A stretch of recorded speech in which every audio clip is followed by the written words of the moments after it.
J'ai envie de vous poser une question presque un peu provocatrice ce matin. Et si on n'en avait plus rien à faire? C'est-à-dire, et si on arrêtait de tester? Et si on faisait comme si de rien n'était? Est-ce que vraiment, il y aurait des drames? Mais je crois que c'est une excellente question, c'est une question complètement actuelle. On est à un croisement des chemins. Il faut être en même temps extrêmement reconnaissant de tout ce que le vaccin nous a apporté. Et il ne faut pas rentrer dans le bashing du vaccin qui est épouvantable. On est vraiment un pays de gens riches à sortir dans la rue pour protester contre le vaccin qui a déjà sauvé plus de 40 000 personnes en France et plus de 500 000 en Europe, qui, il faut le rappeler, a été un immense avancée scientifique, qui a été disponible très rapidement et qui est un grand succès.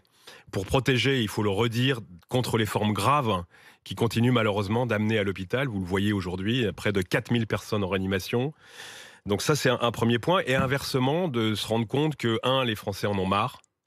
Deux, qu'il va falloir quand même envisager qu'on doit reprendre une vie à peu près normale. Trois, qu'il n'est pas impossible qu'on soit arrivé à la fin de l'histoire de la pandémie, puisque ce vaccin Omicron, très contagieux, mais peu virulent, est peut-être la dernière grande version de la forme grave de la maladie, et qu'elle va évoluer doucement mais sûrement vers une forme qu'on appelle endémique de rhume banal.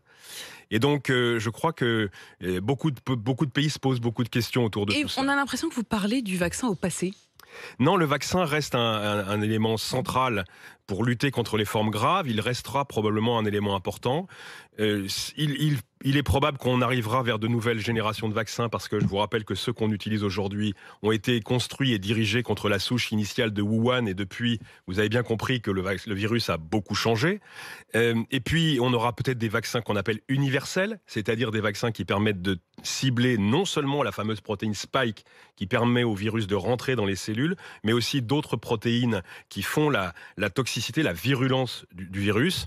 Et puis, qu'il faudra peut-être envisager de vacciner, ça sera toujours d'actualité, les personnes les plus à risque, pour arrêter peut-être de stimuler le système immunitaire et de revacciner des gens qui n'ont pas un bénéfice individuel direct tout à fait évident. Je pense par exemple aux enfants.